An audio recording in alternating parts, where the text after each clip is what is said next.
Seorang sahabat bertanya kepada saya bagaimana caranya agar menjadi kaya dalam waktu cepat dan sangat kaya bahkan. Saya langsung menjawab, kebanyakan orang kaya itu thick face black heart. Bisakah Mas seperti mereka? Dia menjawab, saya tidak percaya. Saya yakin bisa sukses tanpa muka tembok hati hitam. Saya tidak membalas pernyataan tersebut. Saya hanya berkata dalam hati, saya belum tahu ada orang seperti itu yang kaya raya super kaya yang saya kenal yang hatinya putih. Atau saya belum pernah bertemu dengan manusia super kaya yang dengan jalan baik-baik untuk mendapatkan kekayaannya tanpa makan kompetitornya, tanpa bengis dengan timnya. Beda ketika mereka sudah kaya, mereka bisa sangat putih hatinya seperti Bill Gates, Warren Buffett yang sudah makmur. Mereka sangat penyumbang filantropi jor-joran, bisa lebih dari 20% kekayaan mereka berikan ke orang lain, bukan zakat 2,5% lagi. Mereka bisa kasih 10 kali lebih banyak daripada keharusan mereka memberikan kepada orang lain. Tetapi Bill Gates waktu masih merayap, dia hajar sana sini. Begitu juga konglomerat Indonesia, teman saya memiliki aset 12 digit, 13 digit rupiah. Yang saya kenal ada sekitar 9 orang saat ini. Saya kenal lama, lebih dari 15 tahun. Bahkan ada yang sudah 30 tahun saya kenal. Semuanya thick face black heart, super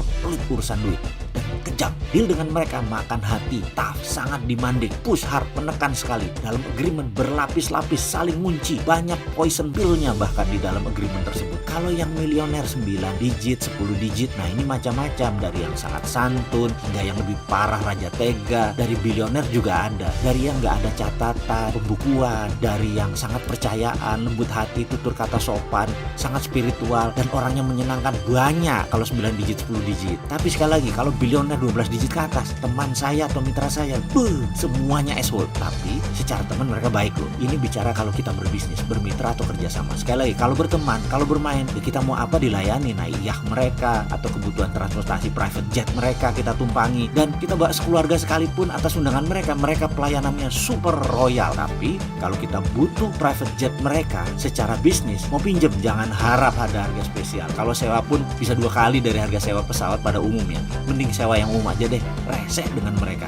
Saya ingat persis tahun lalu ketika berlima para triliuner ini membuat restoran Chinese food fine dining di hotel tertua di Singapura. Sangat legendaris lokasi. Saya ingat sekali mereka memutuskan masuk dengan 5 juta Sing dolar, masing-masing store 1 juta dolar.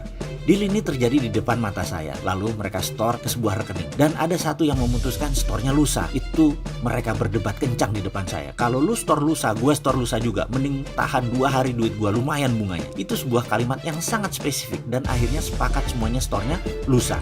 Aneh nggak mereka itu?